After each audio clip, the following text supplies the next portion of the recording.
PIA पर पाबंदी का खात्मा, वज़ीर-ए-आज़म का PTI पर लफ्ज़ी हमला। कहा कि तहरीक इंसाफ के रहनुमाओं के गैर जिम्मेदाराना बयानात से पाबंदियाँ लगी हैं।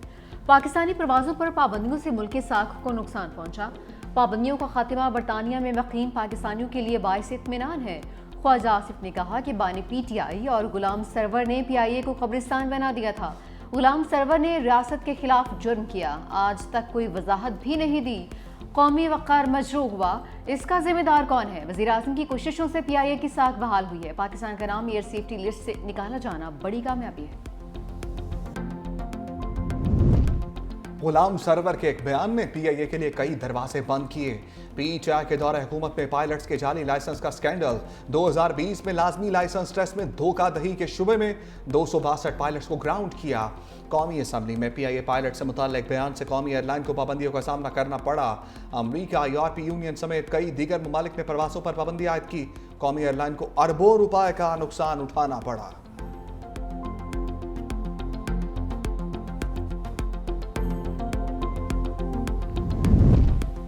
सिक्योरिटी फोर्सेस का जिला अवारान में ऑपरेशन। ISPR के मुताबिक भारतीय हिमायत याफ्ता 3 दहशतगर्द हलाक। फायरिंग के तबादले में मेजर सैयद रब नवाज तारिक ने बहादुरी से लड़ते हुए जाम शहादत नोश किया। 34 साला मेजर रब नवाज मुजफ्फराबाद के रिहायशी थे। फ्रंट लाइन पर जवानों की क़ियादत कर रहे थे। पाकिस्तानी सिक्योरिटी फोर्सेस भारतीय स्पॉन्सर्ड दहशतगर्दी के खात्मे के लिए पुरअज़्म है।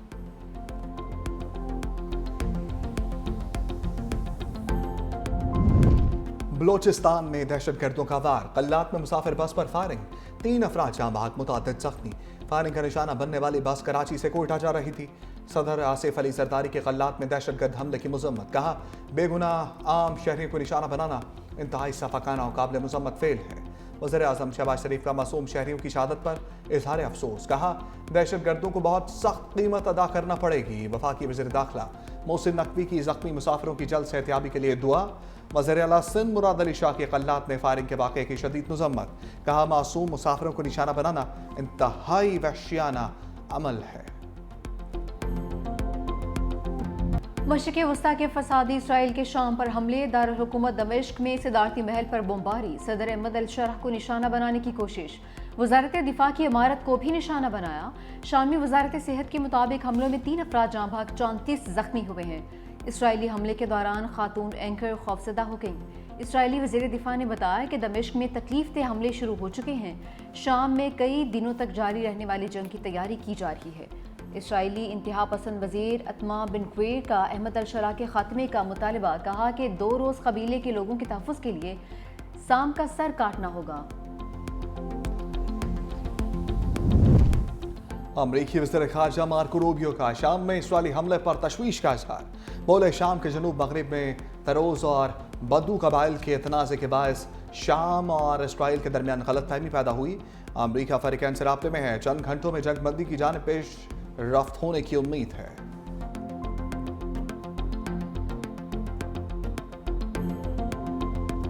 लाहौर समेत पंजाब भर में तूफानी बारिश, हर तरफ पानी ही पानी। बारिश से गुजरांवाला का हुलिया बिगड़ गया। सड़कें नदी नालों में तब्दील। मंडी बहाउद्दीन में बारिश का पानी घरों में दाखिल। हाफजाबाद और चनियोट में नशेबी इलाके ज़ेर-ए-आब। शहरियों को मुश्किलात, मरीजों को अस्पताल ले जाना भी मुश्किल। इस्लामाबाद और रावलपिंडी में भी वक्फे वक्फे से बारिश। महकमे मौसमियात की 18 जुलाई तक बारिशों की पेशगोई।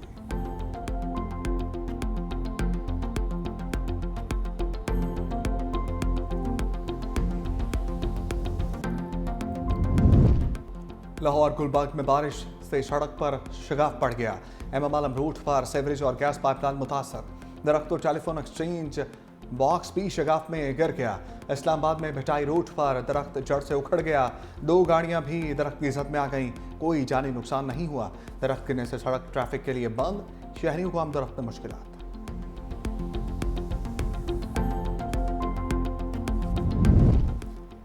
वज़ीर आला पंजाब मरियम नवाज का बारिशों से इंसानी जानों के ज़िया पर इजहार तशवीश। करंट लगने और छतें गिरने के बेतरतीब वाक़यात पर इजहार अफसोस।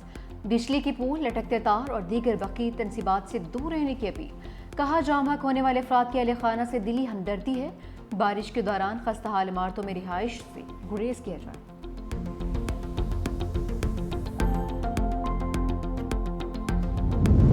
पंजाब में बारिश, मुतासरीन को अकेला नहीं छोड़ेंगे। बिलावल भुट्टो का बारिश के दौरान जानी और माली नुकसान पर इज़हार अफसोस, कहा बारिश मुतासरीन को उनका हक दिलवाएंगे। पंजाब में हादसात में अपने प्यारों को खोने वाले खानदानों के गम में बराबर के शरीक हैं। बारिश में जिन शहरियों के घरों को नुकसान पहुंचा है उन्हें फौरी हुकूमती इमदाद की जरूरत है। कौमी असम्बली कायमा कमेटी खजाना का चीनी की दरामद में टैक्स छूट पर इजहार तशवीश। टैक्स किसने कम किए? चेयरमैन कमेटी सैयद नवीद कमर का सवाल। चेयरमैन एफपीआर ने जवाब दिया, हमें काबीना का फैसला मिला कि टैक्स कम किए हैं, हमने सिर्फ नोटिफाई किया है। सैयद नवीद कमर बोले, मुल्क में चीनी का वाफर स्टॉक मौजूद है, इंपोर्ट करने की जरूरत ही नहीं, बाकी चीजें महंगी होती हैं, चीनी पर क्यों शोर मचता है? दरामद और बरामद के मामला को निजी शोबे पर छोड़ना चाहिए। गंदम की कीमतों को डीरेगुलराइज करके चीनी पर फोकस किया जा रहा है। हुकूमत खुद को चीनी के मामले से अलग करे। एक माह में दूसरी बार पेट्रोल महंगा होने पर आवाम फट पड़े। हुकूमत से फैसला वापस लेने का मुतालबा। पेट्रोल और डीजल महंगा होने से बसों के किराए भी बढ़ गए। इस्लामाबाद से फैसलाबाद का किराया 80 रुपये, कोयटा का 70 रुपये, लाहौर और पेशावर के किरायों में 50 रुपये इजाफा। ट्रेनों के किराए भी बढ़ने का इम्कान।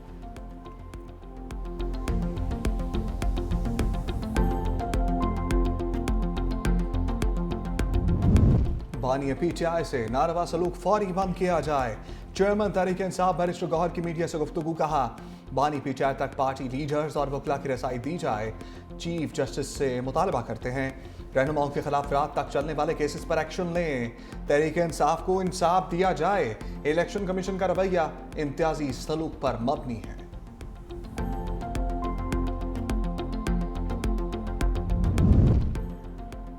आलिया हमजा भी पीटीआई में अंदरूनी इख्तलाफात पर बोल पड़ी। कहा कि मेरे 3 महीने वाले बयान पर गलतफहमी फैलाई जा रही है। मेरा बयान सिर्फ ओहदेदारों के लिए था।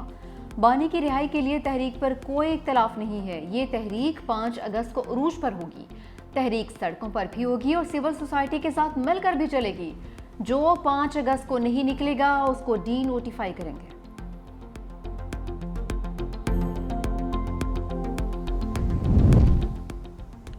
ये झूठा निजाम जल्द या देर गिरेगा। सलमान अकबर राजा की तनकीद का बानी पीटीआई का जेल में होने का मतलब आइन इस वक्त मस्ख है। यहाँ फार्म 47 चलाया गया। चीनी और पेट्रोल के मामले पर गफलत बरती गई। इस रियासत ने हमेशा अशराफिया के मफादात का तहफ़्फ़ुज़ किया। सब इस निज़ाम से बेजार हैं। हम अखलाकी कुव्वत से आगे बढ़ेंगे। हम सड़कों और अदालतों में जाएंगे।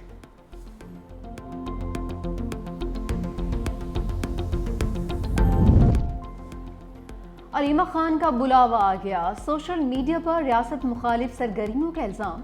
National cyber crime investigation agency ने आज तलब कर लिया। नोटिस में कहा कि पेश ना होने पर दफ़ा 174 के तहत कानूनी कार्रवाई की जा सकती है।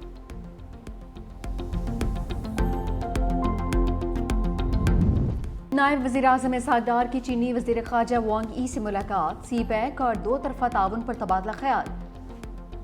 All weather strategic cooperative partnership की मजबूती पर इत्मीनान का इज़हार। इलाक़ाई अमन, इस्तेहकाम और तरक्की के फ़रोग़ के लिए 2 तरफ़ा ताल्लुकात को मज़ीद मजबूत बनाने का अज़्म। इसहाक डार ने SCO इजलास की कामयाब मेज़बानी पर मुबारकबाद भी दी।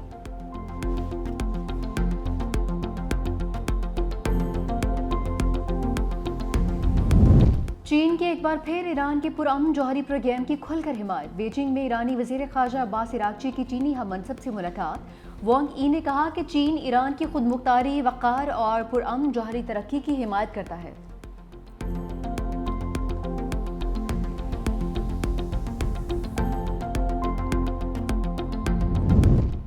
सियानी फौज के गजा पर वहशियाना हमले जारी। एक रोज में मजीद 50 निहत्ते फ़लस्तीनी शहीद। इसराइल और अमेरिका के ज़ेरे इंतज़ाम इमदादी सेंटर्स पर सियोनी फोर्सेस का फिर हमला। इमदाद के मुंतज़र 21 फ़लस्तीनी शहीद। 15 फ़लस्तीनियों की शहादत आंसू गैस की शेलिंग और फायरिंग के बायस भगदड़ मचने से हुई।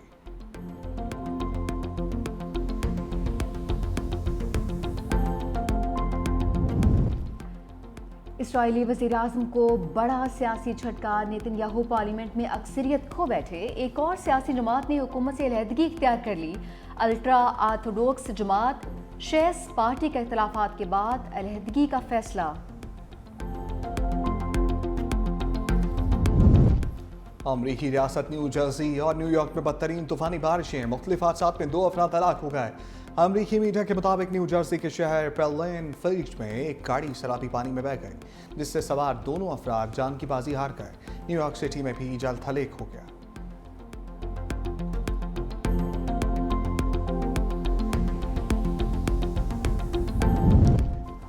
भारत की शिमाली रियासत हिमाचल प्रदेश में मूसलाधार बारिशों से तबाही हलाकतों की तादाद 106 हो गई। भारतीय मीडिया के मुताबिक 62 अफराद की अमवात लैंडस्लाइडिंग, क्लाउड बर्स्ट, सैलाबी रेलों में डूबने और करंट लगने से हुई, जबकि इसी दौरान मजीद 44 अफराद सड़क हादसात में अपनी जानों से हाथ धो बैठे।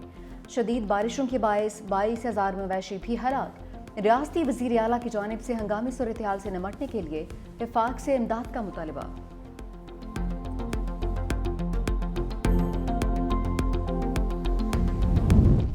शाहीनों का बांग्लादेश मिशन। कौमी टीम T20 मैचेस की सीरीज के लिए ढाका पहुंच गई। पाकिस्तान और बांग्लादेश में पहला मैच 20 जुलाई को खेला जाएगा। सीरीज के तमाम मैचेस ढाका के शेर बंगाल नेशनल स्टेडियम में शेड्यूल।